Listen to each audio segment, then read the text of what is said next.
Hoje falamos sobre pessoas desaparecidas. Eu recebo aqui no estúdio o juiz Maurício Ferreira Pinto, da 2ª Vara de Sucessões e Ausências de Belo Horizonte.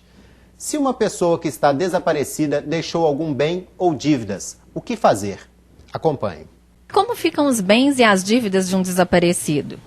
É exatamente para fins de administração dos bens e das dívidas que nós temos o processo de declaração de ausência, que será um processo de 2 fases, em que a primeira será uma sucessão provisória e a outra definitiva. A definitiva é só em 10 anos. Doutor Maurício, a questão é a seguinte: tem a dívida e essa dívida deve ser paga. É isso mesmo? A dívida do ausente, ela deve ser paga. Se você não tem uma declaração judicial de ausência, essa dívida fatalmente, assim, de fato ela não será paga, porque não tem alguém para pagar em nome dele. Embora o Código Civil prevê essa possibilidade de que qualquer um pode pagar uma dívida de uma pessoa. Mas esse ausente, ele desaparece e deixa a dívida, fatalmente essa dívida não será paga de fato, né? Vai haver a necessidade de um processo judicial, uma declaração de ausência para que essa dívida possa ser paga. O caso que não é tão comum é quando a pessoa desaparece e deixa alguns bens, por exemplo, casa, conta em banco. Como é que fica nesse caso?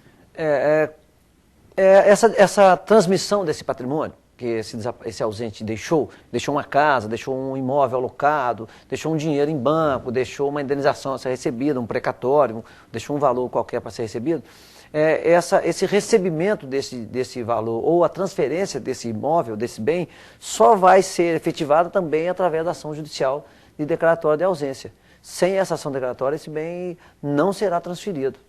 Hoje, quantos processos nesse tipo de declaração de ausência o senhor trabalha diariamente? Marcelo, é inversamente desproporcional o número de pessoas desaparecidas com os números de processos de ausência. Na 2ª Vara de Sucessões, aqui de Belo Horizonte, ela foi criada em agosto de 2002, aliás, de 92. De 92 para cá, nós tivemos 69 processos.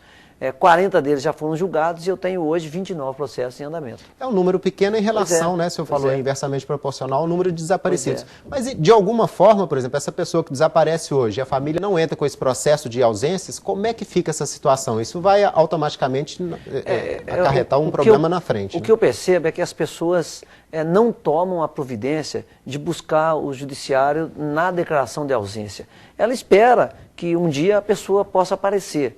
O que acontece é que, na abertura do inventário, às vezes os pais desse ausente, por exemplo, venham a falecer, na abertura do inventário desses pais, vai haver uma repercussão por essa falta, por essa omissão dessa entrada da declaração de ausência.